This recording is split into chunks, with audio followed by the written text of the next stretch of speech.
Partimos de donde nos quedamos, en Italia. Estamos ya nada menos que en 1950, y en el mundo atocinado se empieza a percibir el comienzo, por un lado, del desarrollismo incipiente, y por otro, la Guerra Fría, que un tal Jacobiti interpreta de un modo curioso, nada frío por cierto. Aquí tenemos a tal Jacobiti en sus inicios como humorista, que sería famoso con su manía de poner gestos de cornudos, aunque aquí todavía practicaba. Pero ya estaba de moda el género western en Italia, siguiendo la música del nuevo amo libertador norteamericano. Los personajes y caracteres norteamericanos habían sido muy perseguidos por el defenestrado régimen, que prohibió la publicación de cómics de importación de aquel país, surgiendo dibujantes de cómics nuevos y variados que ahora sí iban a quedarse en la calle. Aquí tenemos una muestra de Spaghetti Western en cómic, por Aurelio Gallepini, dándole caña al importado género. Decaería así la creatividad italiana surgida en los años 30. Sin embargo, aquello del plagio también sucedía al revés, solo que expropiando los americanos. Véase qué curioso y familiar resulta este Asso di Pizze, creado por Alberto Ongaro y Mario Faustinelli, que recuerda sospechosamente a un personaje creado por Marvel años después, Dan Defensor, Daredevil. Fue el precursor de los superhéroes marvelísticos que pegan haciendo piruetas y poses de foto, con los pies, codos y hasta con la oreja si hace falta.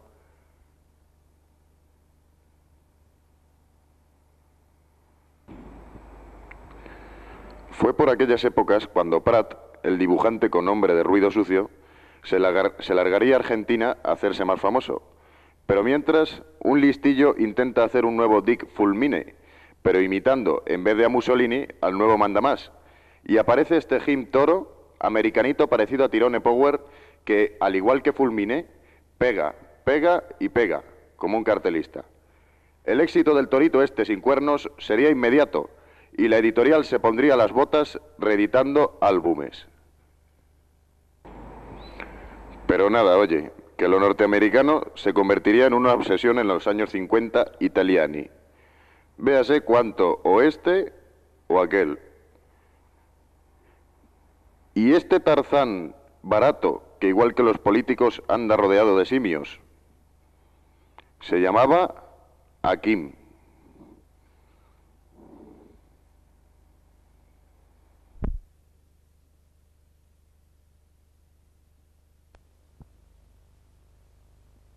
Así que nos damos una vuelta a ver si se hace algo por ahí que no sea western, verdadera plaga de la década que dejaría un gran rastro en todas partes. En España surge una serie con un estilo de dibujo muy característico, precursora del género de cómic bélico en Europa, que aún andaba lo suficientemente maltrecha como para no apetecerle hacer este tema. Eran las famosas hazañas bélicas, ilustradas por Boixcar. Véase cómo se le ocurraba al Boixcar, con su célebre tramado manual que impondría norma en el cómic bélico. Sus historias se centraban principalmente en resaltar los valores humanos, uniendo sentimentalismo por un lado y espectacularidad en el realismo de los artefactos bélicos, para los cuales consultaba siempre archivo. Era, pues, bastante menos bestia que el Rambo. Otro personajillo en boga por aquellas Españas de entonces era el Cachorro, de Iranzo, origen del trauma fulero de Carlos Jiménez, y verdadera obra exitosa. El Cachorro era un grumete de un galeón español del siglo XVIII que, al ser atacado por una nave filibustera, a partir de ahí se convierte en el terror de los feroces corsarios, en luchas sin freno. Curiosamente, los malos gozaban de tanto fervor popular como los buenos. Y nace asimismo en España el género policíaco o negro. El popular Luis Bermejo encumbraría su nombre con la serie Aventuras del FBI, con un atlético agente de la Policía Federal norteamericana, que adopta al hijo de un gángster con quien emprende una larga carrera de aventuras.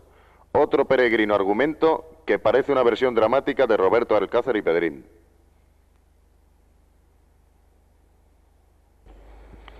Víctor Mora ya era guionista y realizaba argumentos como este: Capitán Kerr. Pero el tío también dibujaba, y véase para sorpresa de los que no sabían. Sería posterior guionista de Capitán Trueno, y pronto abandonaría el dibujo para dedicarse solo a inventar historias para que otro las dibuje. Véase el marcado estilo de los años 50.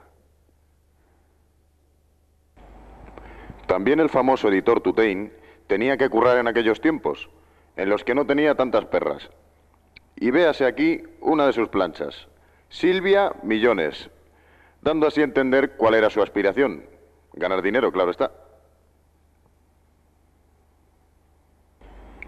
En 1954 aparece este Diego Valor, nombre este un poco hortera para una serie de ciencia ficción basada en un serial radiofónico de la cadena SER.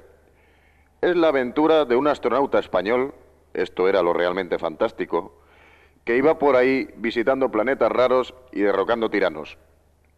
Obsérvese el antecedente de tupé rockabilly que lleva el personaje.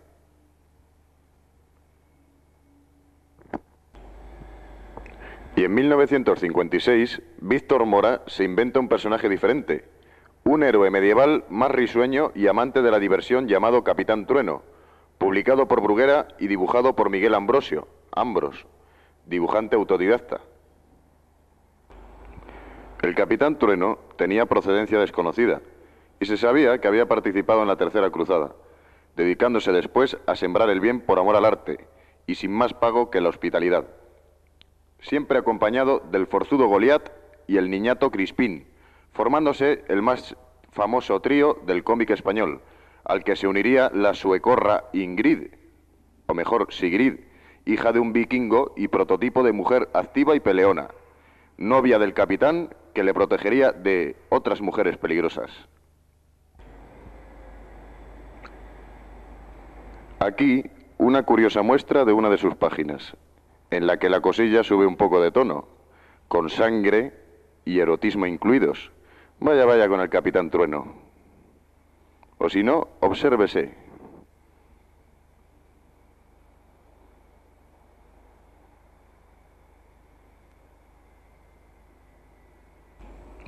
Por aquel entonces, la revista TVO había iniciado con éxito su segunda época, y aparecen dibujantes como Cole, con su característico humor visual y elegante estilo gráfico, y con sus exploradores despistados, a los que siempre en los negros toman el pelo.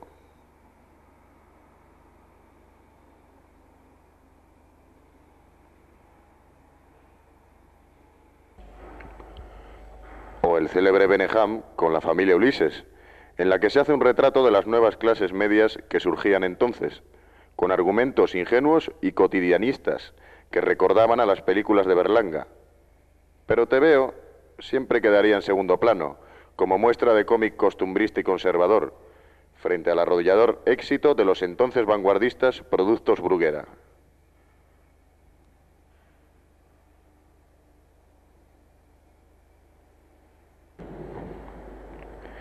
Merece destacarse también los productos sacados por la editorial valenciana, con una estética prácticamente fallera. Aparecerían así Jaimito, primero irregularmente, y luego la revistilla Pumbi. Esta revista daba su nombre al famosillo gato del cascabel creado por Sanchis,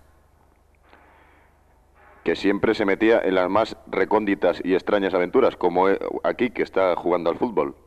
Otros nombres famosos de aquellas revistas serían Serafín, que luego se pasaría al humor de adultos en La Codorniz, y Palop.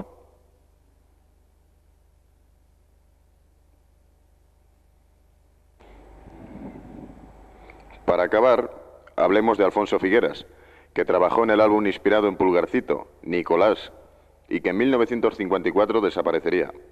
Este hombre se dedicaría después al humor negro, ilustrando contraportadas de revistas de terror con ese tipo de chistes, creador de un estilo semisurrealista, como se puede ver en estas viñetas de Looney, el cocinero de propulsión a chorro, en la que todos los platos salen impulsados con ese tipo de motor que Looney fabrica. Esto de la propulsión a chorro era una gran chorrada.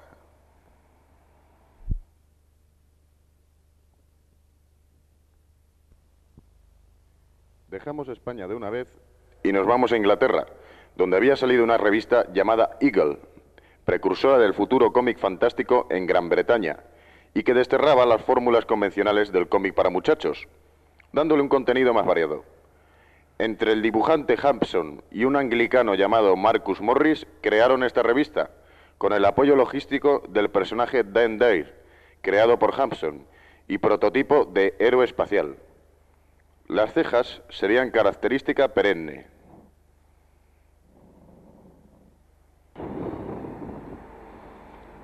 Esta revistilla llamada Águila conseguiría la nada despreciable cifra de 800.000 ejemplares de tirada, cifra impensable en España, excepto para prometer puestos de trabajo. Véase la evolución increíble del dibujante Hampson.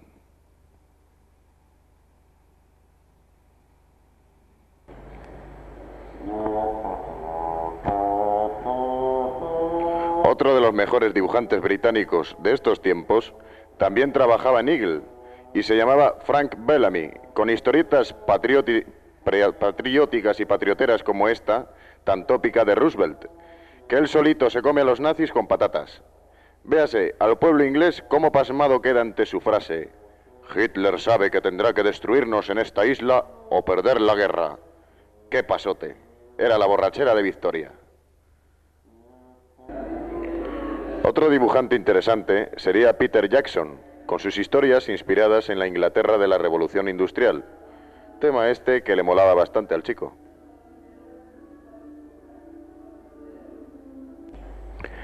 Aquí, otra muestra de dibujantes de la cantera aguileña, Frank Humbris, con un cómic ambientado en México, tierra salvaje donde de todo puede pasar, incluso que le capturen a uno los indios, siendo mexicano, y te salven unos ingleses muy valientes que pasaban por allí.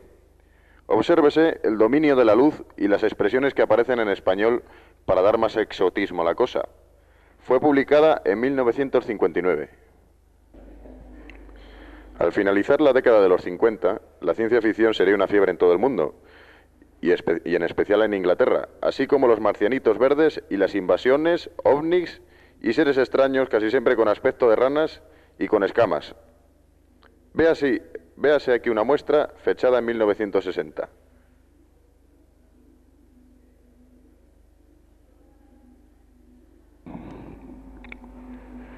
Pero en el país del Patoruzú, Argentina, ya se han instalado por allí tipos como Hugo Pratt, quien en la editorial Abril y con una tempranita edad empieza a realizar con guiones de Osterschell, Sargento Kirk, con un estilo de dibujo influenciado totalmente por el americano Milton Caniff.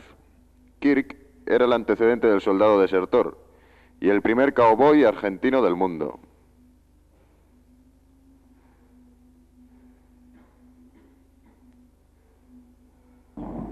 Más tarde, al país le atizan en todo el morro un golpe de estado, y a Huguito y su guionista les entra la fiebre belicista, realizando series tan famosas como Ernie Pike, para una revista aparecida en 1957, Hora Cero, editada por el mismo Osterheld con el nombre de Editorial Frontera. Ernie Pike daría título después a una revista. Otros dibujantes de interés serían Arturo del Castillo, recurriendo aquí al inacabable tema del western americano, y Francisco Solano López, con su requete publicado Eternauta, que eternamente se podrá comprar en la librería Tótem de Nueva Frontera. Aquí tenemos al Eternauta un poquitín fastidiado, no sabemos por qué.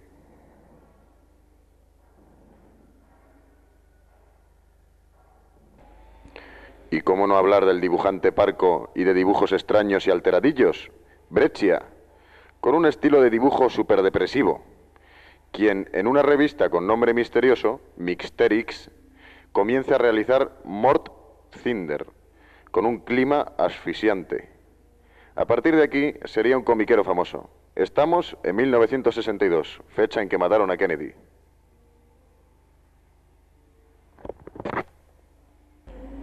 Larguémonos a la madre patria de muchos argentinos, Italia, donde Jacobiti, el de los cuernos, ya ha triunfado del todo con su estilo tan peculiar en el que es habitual que aparezcan morcillas en los suelos y violencia gratuita por doquier, con un humor bastante raro. El escarnio y la burla alcanza todo.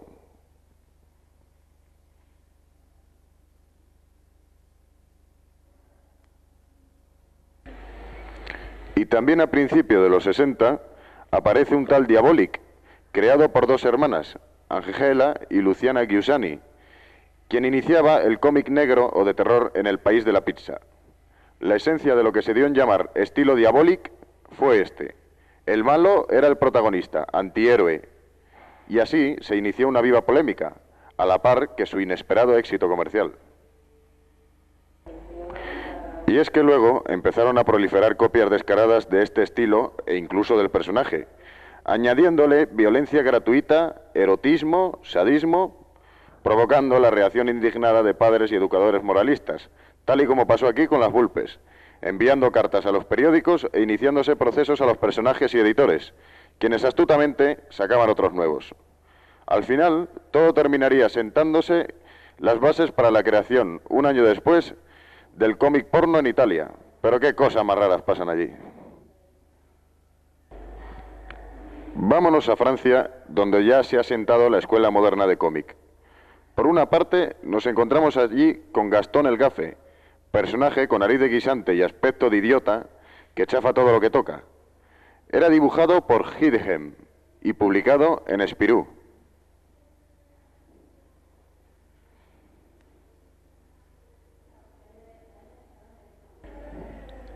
Pero por aquellas fechas, el señor Goscinny, guionista, y el dibujante Uderzo se hartan de llevar vida de vidas flacas y lanzan una nueva revista llamada Pilot, de concepción moderna, y capaz de hacer sombra a las viejas poderosas Tintín y Spirou. Comenzaba una nueva etapa. Y estos dos señores empiezan a publicar unas historietillas con un personaje enanito con alas en la cabeza y un gordo con piedra muy gordo a la espalda, galos los dos, que se llaman Asterix y Obelix, de profesión currelas romanos. Y de ellos, como de Tintín, no hace falta decir más, porque todo el mundo los ha leído y el que no, mejor que no siga viendo este documental.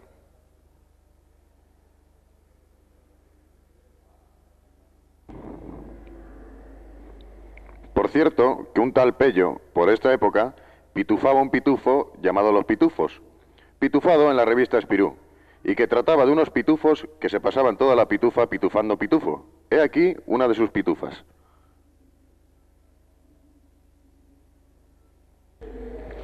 Pero no nos volvamos locos sin remedio y sigamos la trayectoria de Pilot, donde en 1963 un desconocido llamado Jean Giraud crea un personaje de western llamado Teniente Blueberry, que para sorpresa de muchos, a pesar de aparecer en una revista teóricamente infanticida, bebía, fumaba y ligaba, sentando el primer precedente de cómic para adultos moderno. Era así como comenzaba el señor Moebius.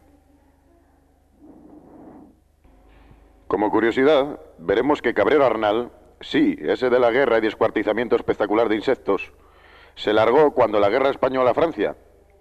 Y en Vaillant, revista editada por el Partido Comunista Francés, publica una historia de un perro disparate llamado Pif. Se comprende, dado donde publicaba, por qué no volvió a España. Aquí tenemos un número de 1965.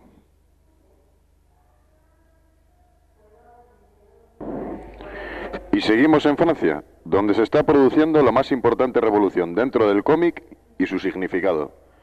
Poco antes nació una heroína bella y desinhibida llamada Barbarella, aparecida originariamente en la revista trimestral V Magazine, pero que en 1964 un editor llamado Eric Losfeld decidió publicarla en álbum, grajeándose el éxito e iniciando un cierto estímulo erótico y fantástico que rompería todo un frente o hielo.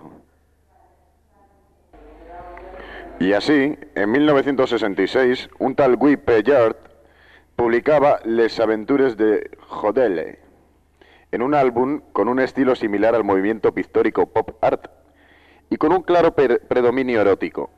Los personajes se asimilarían a los famosos juveniles de entonces, como Sylvie Morton o los Beatles, el presidente Lyndon Johnson o el mismísimo Papa, en lo que supuso un cómic claramente satírico del mundo actual, en clave simbolista. Nacía así el cómic para adultos propiamente dicho.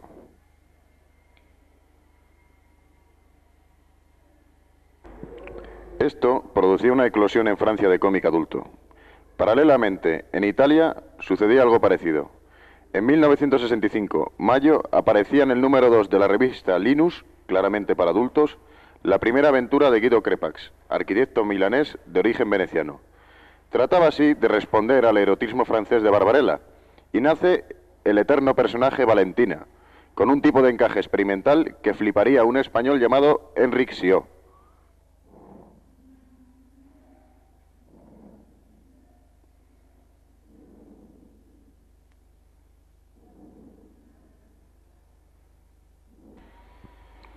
Fue entonces, con el comienzo de la difusión de la revista Playboy, cuando empiezan a proliferar los cómics eróticos en Italia, mientras otros editores, deseosos de explotar la hora de Calentuti, comienzan a sacar cómics porno, pero de un modo más subterráneo. Aquí, dos muestras de cómics eróticos, Isabela y Satanic. Guido Crepax se inclinaría cada vez más por el sadomasoquismo gratuito y a ultranza, con unos guiones cada vez más peregrinos y pretenciosos. Véase una muestra de una de las viñetas de su serie La Casa Matta, realizada para la revista erótica Kent. Hoy incluso resulta un poco ingenuo.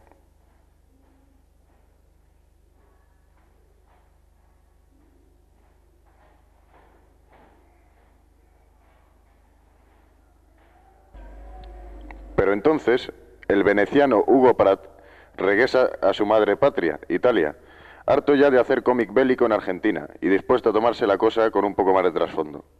Así, realiza una aventura titulada La Batalla del Mar Salado, con un personaje que al principio no es protagonista, pero que después se adueñaría del álbum.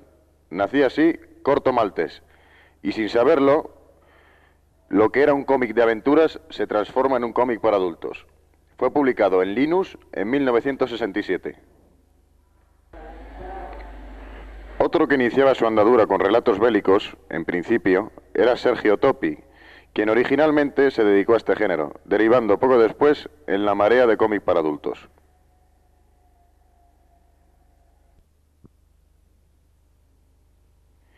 Y se acercaba el mayo del 68 en Francia. Los cómics psicodélicos rompesquemas eróticos proliferan en toda Francia.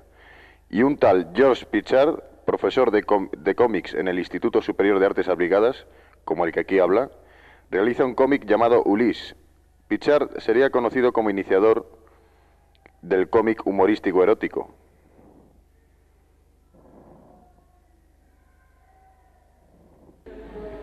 Llega 1968 y en mayo la revolución se prepara en universidades y fábricas. Goscinny, guionista de Asterix y director de Pilote, es convocado por el Tribunal del Pueblo. Girard, Moebius, le dice: son momentos muy graves. Hemos decidido, los autores son los dueños de la revista.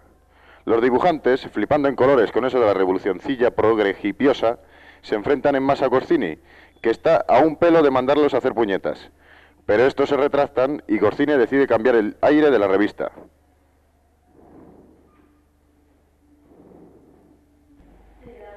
Pilote sería la revista de cómic adulto prototipo que tanto se copiaría después. La revista Pilot se pondría de moda y todo el mundo hablaría del fenómeno Pilot. Destacarían en ella Druillet, Gottlieb, Reiser, Claire Bretecher, Jacques Tardy, etc.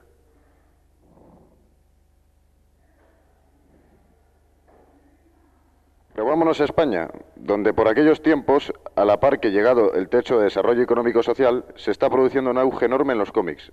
No se puede prescindir de hablar en ese momento de Mortadelo y Filemón, personajes creados por Ibáñez en 1958, pero que en este momento iniciaban una nueva andadura, con un estilo de dibujo más pretencioso e historias largas, no como hasta la fecha que solo salían 1 o 2 páginas.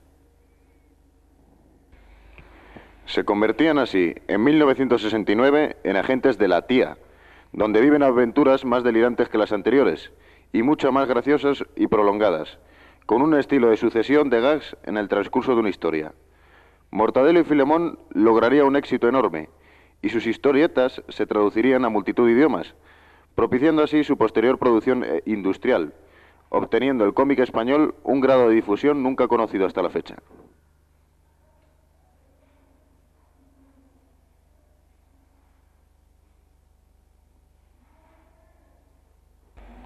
Pero en 1970 nace, con el propósito de crear una publicación de calidad similar a la corriente de cómic para adultos juvenil, la revista Trinca, que supuso una auténtica innovación en la concepción de la revista de cómics.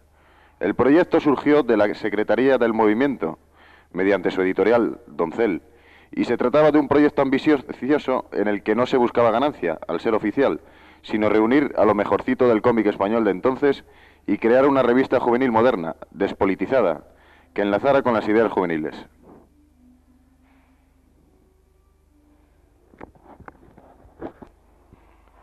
El resultado fue muy bien acogido por público y crítica, y aún hoy se la reconoce como una de las mejores, si no la mejor, revista de cómics española en muchísimo tiempo.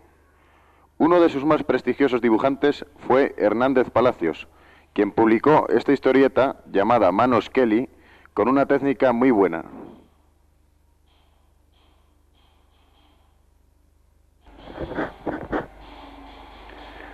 Allí se reunieron los que serían mejores dibujantes españoles de entonces, como Víctor de la Fuente, quien después ganaría numerosos premios en el extranjero con la difusión de sus obras. Víctor sería internacionalmente conocido como dibujante de cómics fantásticos y de aventuras, pero problemas económicos harían que la revista solo durara 2 años, quedando el gran intento sin continuidad privada. Por otra parte, hay que señalar la coincidencia de que el actual director de Metrópolis fue socio número 1 de Trinca.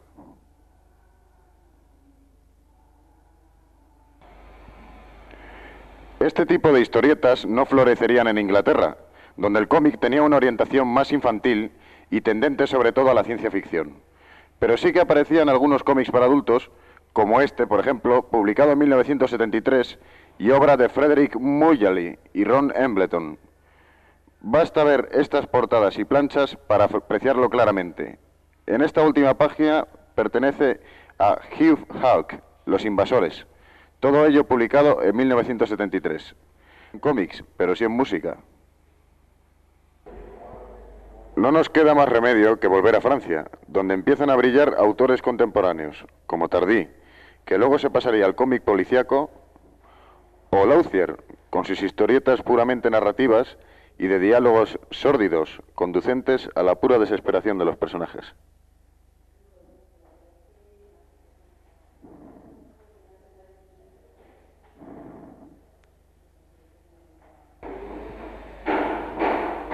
Fue entonces cuando empezaron a florecer las revistas de cómics específicamente para adultos.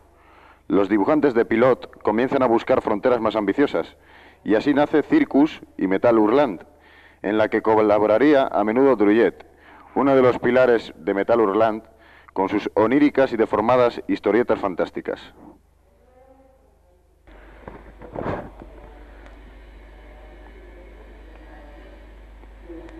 Y también cuando Moebius empezó su línea fantástica, comenzando por ponerse seudónimo y realizando una esforzadísima obra, según sus propias palabras, Arzach.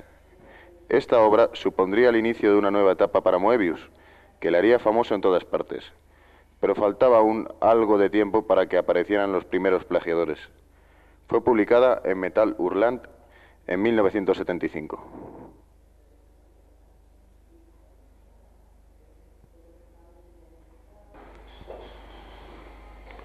Por otra parte, el sarcástico y socarrón Reiser ya destacaba como humorista, siendo inspirador con su estilo ágil de otros muchos humoristas.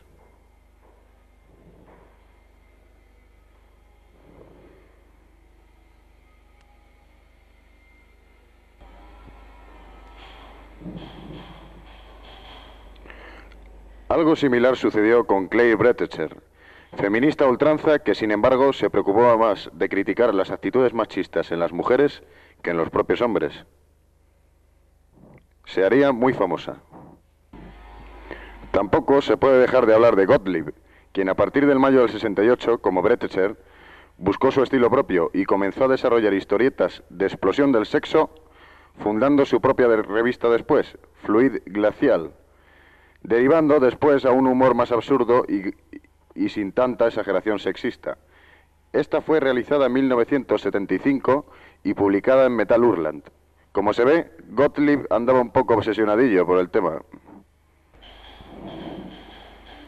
Pero volvemos momentáneamente a España, donde, extinguida Trinca, no había nada que no fueran los típicos productos juveniles ya vistos.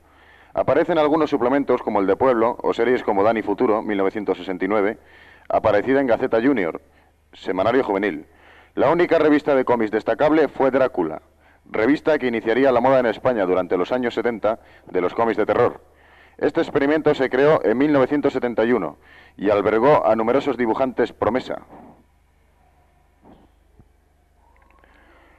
como Esteban Maroto, que surgía entonces con su amor a las líneas finas, expresividad y carga esteticista, pero que parece más un ilustrador que un narrador, que es lo que significa ser dibujante de cómics. Digamos que es más pictórico y decorador. Esta página pertenece a la serie Wolf, publicada en Drácula.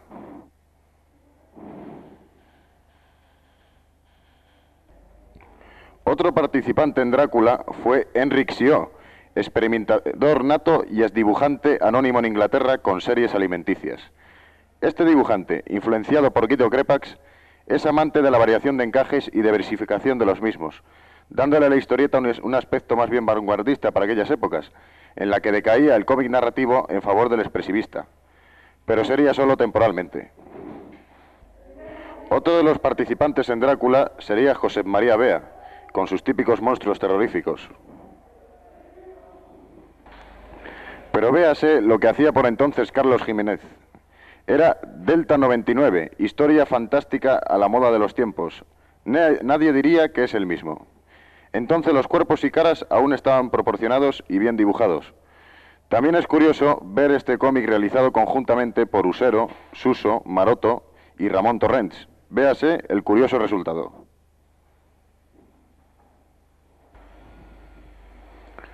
Más tarde, los dibujantes incluidos dentro de la agencia de Tutein, llamadas Selecciones Ilustradas, fueron lanzados a la norteamericana Warren.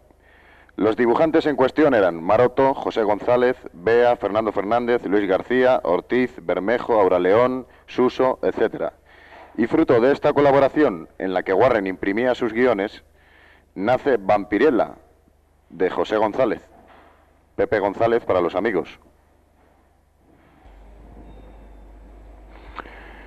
Y véase, por otro lado, qué guioncito se hacía el señor Tutein para el mismo González, y también para la misma agencia, Warren. Esta Herma, que como se ve, no es más que un producto de exhibición. Y vamos a dejarnos de véases y de veosos y observemos a otro representativo de la época, Luis García, quien con guiones de Víctor Mora inició para Pilot la serie Las Crónicas sin Nombre. Luis sería con el tiempo un experto en el cómic fotográfico. Aquí se muestra, aún en su época totalmente creativa, en 1974. Otro que iniciaba un cambio de estilo en el extranjero era Carlos Jiménez, con su serie OM, iniciada en 1974. Con esta historia empezaba y prácticamente terminaba su andadura por el cómic fantástico más o menos, aunque tenía un claro mensaje político casi moderado, más bien por si las moscas, a pesar de publicarse fuera de España.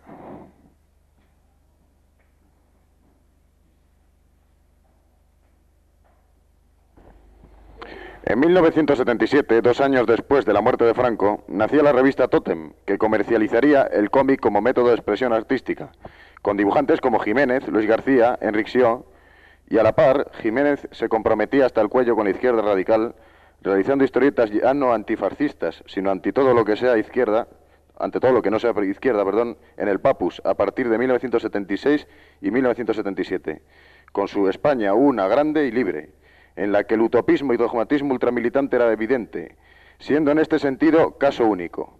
Aquí una muestra del Valle de Lágrimas con trasfondo politiquero para Cuellos, en la que los niños les torturan sin descanso día y noche los sádicos hermanitos de Falange.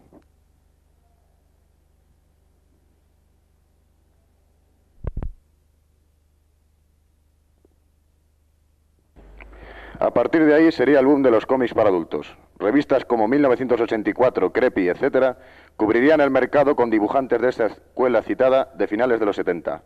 Pero después, en 1979, nacería la revista Víbora, clara desarrolladora e influenciada por el underground, uno de cuyos mejores productos, sobre todo por la profesional fusión de guionista y dibujante, con un exitoso resultado, sería Makoki, de Gallardo y Mediavilla, cómic este con dibujos que recuerdan a Popeye, y que cuenta las hazañas nocturnas y chicharacheras de McCoy, Kiki y sus colegas. De aquí nacería una cantera totalmente diferente a los caducos planteamientos ideologistas de los clásicos de los 70. Y aunque muchos se quedan en el tintero, prácticamente no hace falta mencionar lo que se hace ya en tiempos actuales, porque aún no es historia. Pero lo que sí será historia es un tal Miguel Halcón, quien tras muchos experimentos y experiencias descubrió el cómic surracional, para más tarde trabajar en una academia llamada Metrópolis, dando clases de cómics. Allí se iniciaría la nueva generación de dibujantes de cómics de los años 90, que tan famosos se harían en el mundo entero. Resulta hasta gracioso contemplar ahora sus primericias o historietas en comparación con lo que harían en el mundo. Y vamos a dar una clase de movimiento muy interesante. Este es el movimiento más importante para la escena que vamos a ver. Como se pueden ver, estas letras, colocadas así, tendrían mucho movimiento. Pero si además le damos unas rayas y cortamos el plano, pues ya está prácticamente terminado.